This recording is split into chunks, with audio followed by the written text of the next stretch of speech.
the divine wedding of Lord Rama and Sita. It is said that one who narrates the wedding of Rama and Sita is blessed, and the one who listens to their wedding is more blessed than the one who narrates it.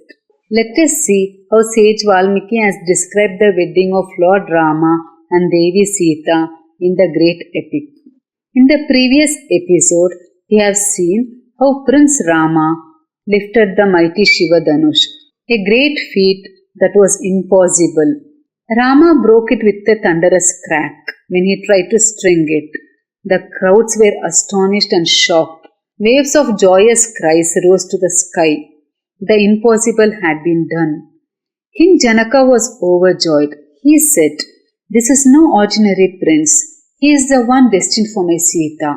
King Janaka turned to Sage Vishwamitra. "With your blessing, let us invite King Dasharatha to witness the sacred wedding of Rama and Sita." The messengers travelled for 3 days to Ayodhya and delivered the message to King Dasharatha. Overjoyed, Dasharatha rewarded them with many gifts. After consulting with Brahmarshi Vasishta, Rishi Vamadeva, and his counsellors, King Dasharatha set out for Mithila for the wedding of Rama and Sita with his family, sages, ministers, and friends. They took abundant riches, precious stones, and many other gifts protected by armed guards. It took them 4 days to reach Mithila. King Dasharatha was welcomed by King Janaka with open arms and heartfelt warmth. With folded hands, Janaka spoke, "Let this divine wedding happen tomorrow." After the sacred Vedic rituals are completed, Rama and Lakshmana took their father's blessings. The next morning, Janaka told his family priest, Shatananda, that he wished his brother Kushadvaja, the king of Sankasya, to attend the sacrifice. He sent messengers to invite him. Kushadvaja immediately obeyed and came to Mithila. Janaka and Shatananda then instructed their counsellor Sudamana to bring Dasharatha, his sons and his counsellors to the palace. King Dasharatha, accompanied by sages and his sons, arrived at Janaka's palace. Dasharatha said that Sage Vasishta would speak on their behalf. Sage Vasishta explained the lineage of Prince Rama. After that, King Janaka described the lineage of Devi Sita. We will see the video about lineage of Lord Rama and Devi Sita in the following videos. Brahmarshi Vasishta requested King Janaka to give his daughters Sita and Urmila in marriage to Rama and Lakshmana respectively. Janaka happily agreed. Vishwamitra and Vasishta requested Kushadvaja to give his daughters Mandavi and Shrutakirti in marriage to Bharata and Shatrughna respectively. Hearing this, Janaka and Kushadvaja were very pleased.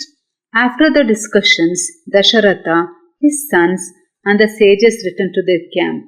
It was decided that Sita would marry Rama, Urmila would marry Lakshmana, Mandavi, the daughter of Kushadvaja, would marry Bharata, Shrutakirti would wed Shatrughna. At dawn, King Dasharatha performed the Samavartana ceremony, marking the completion of his son's formal education. In an act of immense generosity, he gifted 4 lakh cows, each adorned with golden horns and brass milk vessels, to the Brahmanas.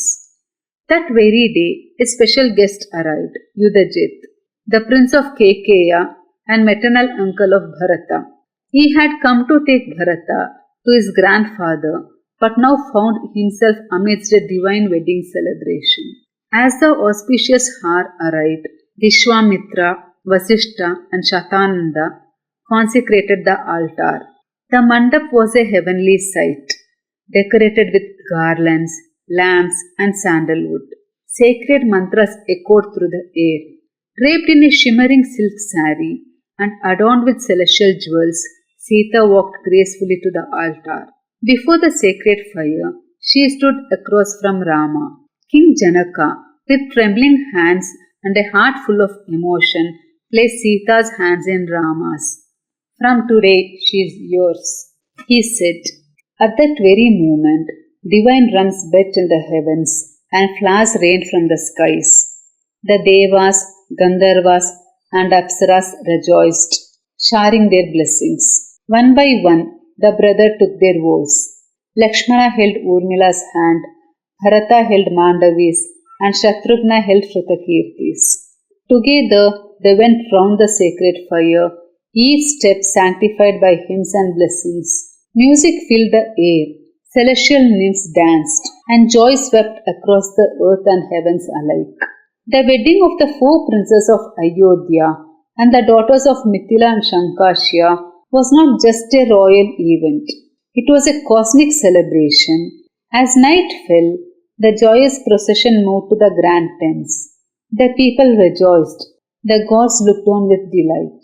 Thus was written one of the most beautiful chapters in the history of Bharat, the divine wedding of Rama and Sita, a sacred union that would forever symbolize love, duty, and the eternal bond between two souls chosen by fate and blessed by the divine. If you find the story interesting, please like, share, and subscribe the channel.